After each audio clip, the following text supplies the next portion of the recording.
Thank you, sir. And I'm going to start my remarks very much in the same vein that Deputy Tadea started his, and by saying that I am grateful to him for the way that he has engaged with me and my officials since he lodged his original proposition.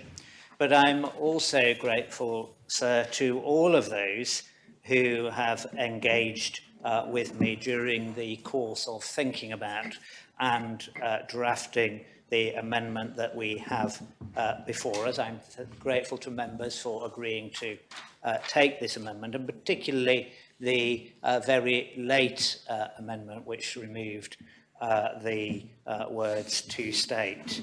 And that was because during and throughout this process I have endeavoured to listen to the voices across our community. And I want to also say, sir, that I am grateful to those islanders who gave up their lunchtime and had a peaceful protest outside the State's Assembly at lunchtime. I think their dignity set the tone for what I hope is a thoughtful but reasoned and careful debate on what is a difficult issue. And I know, so it is with great sadness, concern, and perhaps, as I've said, also some anxiety that members come to this debate today.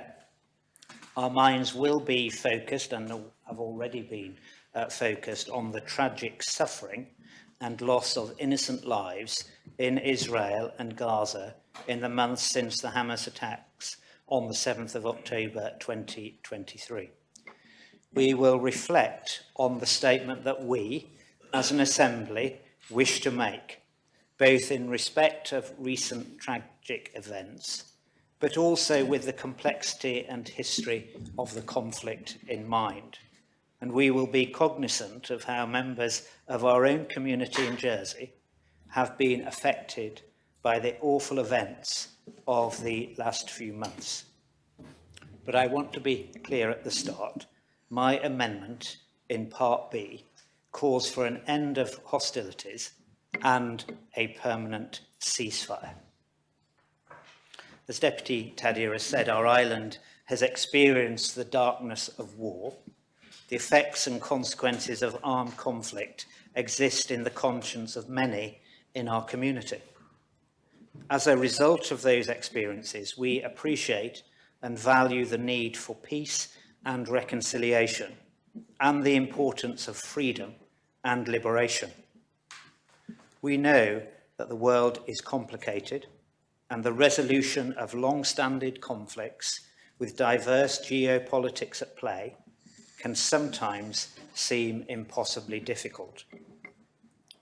But we should not, as Deputy Tadea said, lose hope that a resolution can be achieved and peace can ultimately be reached through the diplomatic efforts that are currently underway, that we see progress on. We've heard only this morning an announcement from the American presidents about the progress being made not only in the Paris talks, but the work that we see our friends in Qatar doing as well to seek resolution. As we debate this issue today, my thoughts are with all those affected, those who have lost loved ones, those still held hostage, and their families waiting for news,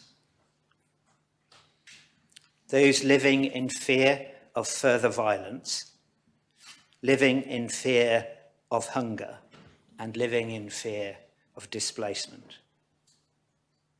Jersey has a rich history of demonstrating kindness and compassion to those in need, as we provided a clear rejection of division in our own community through the unity statement published in November last year. That was incredibly important, demonstrating how even in the most sensitive and challenging of circumstances, leading voices in our community were able to come together to call for unity and peace, and also to support cohesion and solidarity here at home. I understand that there are different perspectives and different points of view, including from people living in Jersey, on both recent events and the long history of this conflict. In our democracy, it is important that we have the freedom to express those differing opinions. But it is also imperative that those differing views are expressed clearly, politely and respectfully, and that is the basis on which I have tabled my amendments for the debate today. In my role as External Relations Minister, I have spoken to local faith leaders to ensure that I and the government are listening to perspectives from all sides. On such a complex and sensitive issue, I do not propose my amendments lightly, and in substance, as we've heard, both Deputy Taddy and I agree that an urgent end to the violence and suffering in the Middle East must be found. Nevertheless, I find it necessary to bring forward these amendments for three key reasons. Firstly, and as I hope I've made clear, I aim to preserve the ongoing cohesion and unity of our community in Jersey. There is no doubt, as some have unfortunately experienced in recent days, that recent events have the potential to reverberate across our local community too. Secondly, and it is to that end, it is my intention to support balance and accuracy in any public expression on this intricate area of foreign policy. I regret that in my discussions with faith groups, it has become apparent that the original wording of the proposition does not achieve that balance. The proposition as initially worded could not be supported by the leaders of the Jewish community in Jersey, and I don't believe that is something which the Assembly should or could ignore. I have met representatives of faith in the past weeks and months, and I believe that I have arrived at wording which better represents differing views and which can be supported by a greater number of those differing views. In this conflict, words matter, and they matter hugely. Thirdly, I wish to ensure that the constitutional position between Jersey and the UK is respected. This is a point on which I've been criticised in recent days by some members. But our constitutional status matters, and it should be respected by Jersey and by the United Kingdom. This Assembly is, of course, entitled to express a view on this matter which is distinct from British foreign policy. But we should be clear on the potential consequences of doing so, which is why I am seeking to keep this proposition within the tramlines of our long-standing constitutional position, whilst maintaining unity and seeking to represent the range of views on this subject.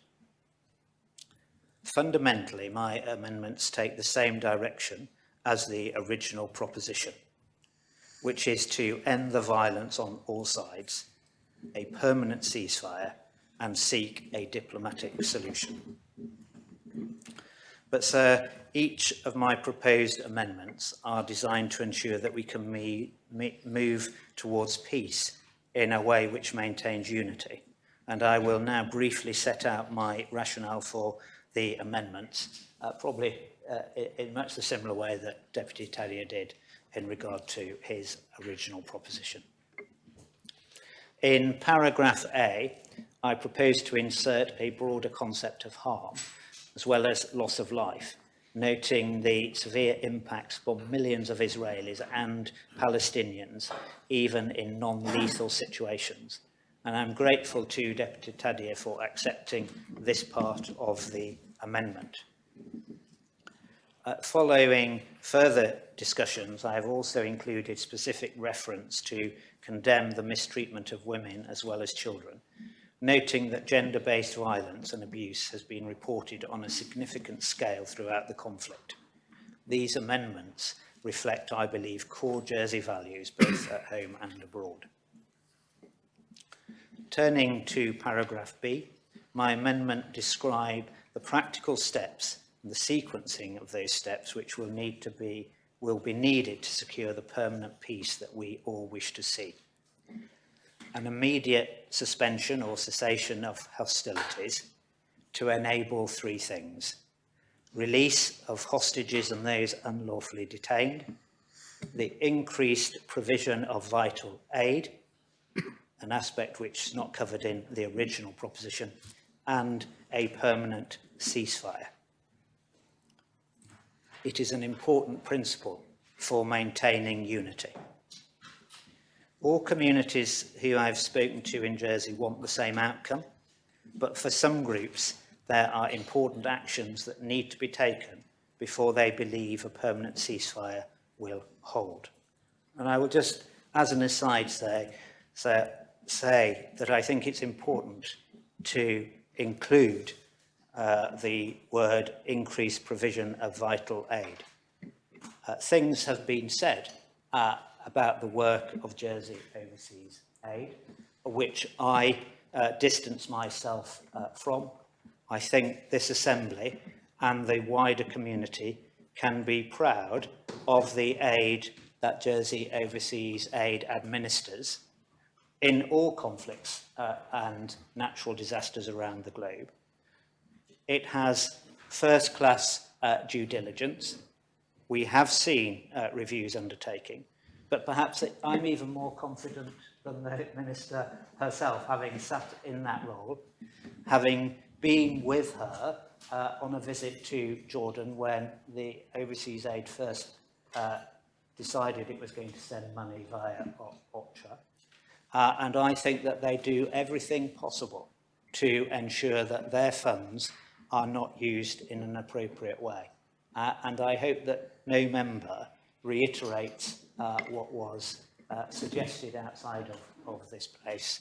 And I, for one, would like to see them providing more funding into this desperate situation. But that's slightly an aside, but why I think it is important to include that phrase there. On paragraph C, I'm seeking to steer the language specifically relating to avoiding potential acts of genocide away from such problematic terminology. Given both its powerful historic connotations and specific legal application, references to genocide must be used with extreme caution, even where the Deputy is clearly stating his opposition to such acts. Indeed, I've received communications from those who feel at best uncomfortable and at worst intimidated by such language. There is no way of sugarcoating the awful scale of loss of life in Israel and Gaza, and my amendments are in no way designed to do that, but rather to insert more objective and less sensitive terminology in a highly contested area of foreign policy. Proposed changes to paragraph D reflect discussions I have had with the Muslim community leaders in particular, and serve to strengthen Deputy Tadia's provision by acknowledging the broader work and independence of the ICJ, as well as having regard to the interim ruling. Paragraph E, I believe it is very important that the Assembly reflects on some of the challenging and potentially divisive statements contained within the original proposition. References to an ongoing military occupation of the Palestinian territories not only ask members to support a position which is presupposing a Palestinian state, is beyond that of UK foreign policy, but more importantly, it asks members to opine indirectly on the current status of that territory, which the Deputy is aware is disputed under international law. I do not believe that it is proportionate nor helpful to ask the Assembly to determine the status of the territory in question. However, I do think we express support for a practical solution in the pursuit of permanent peace by pointing to a longer-term vision of a diplomatic solution which delivers justice, freedom from occupation, and security for Israelis and Palestinians. For paragraph F, I think all states members will agree that we have been discussing a highly emotive and complex area of foreign policy. The situation on the ground is extremely distressing, but it is also fast-moving, and I continue to hope that the various international actors with influence will be able to encourage progress in the coming days. I believe that the proposed changes better reflect the role of the executive function, which is already well enshrined through past practice and through the Common Policy for External Relations. The additional emphasis on the importance of updates to states members through the proper channels will ensure that members can be kept appraised of the latest developments. So throughout my consideration of this proposition, I have engaged with and listened to the varied views of communities whose families and links in Israel and Gaza and with states members. I have sought to arrive at an amendment that can maintain unity and cohesion in the island. In my engagement, almost all sides have shown a willingness to change and modify language. And as I said right at the start, I express my gratitude to them for that. This is an amendment which would support a cessation, as I said, of hostilities, a permanent ceasefire, an end to death and destruction, and encourage diplomatic solutions to this conflict. It is an amendment which I would be able to deliver in our engagement with the United Kingdom and shows Jersey is a balanced, credible, mature jurisdiction, but also one which understands and respects unity within its own borders. So I propose the amendment. Thank you, Minister. Is the amendment seconded?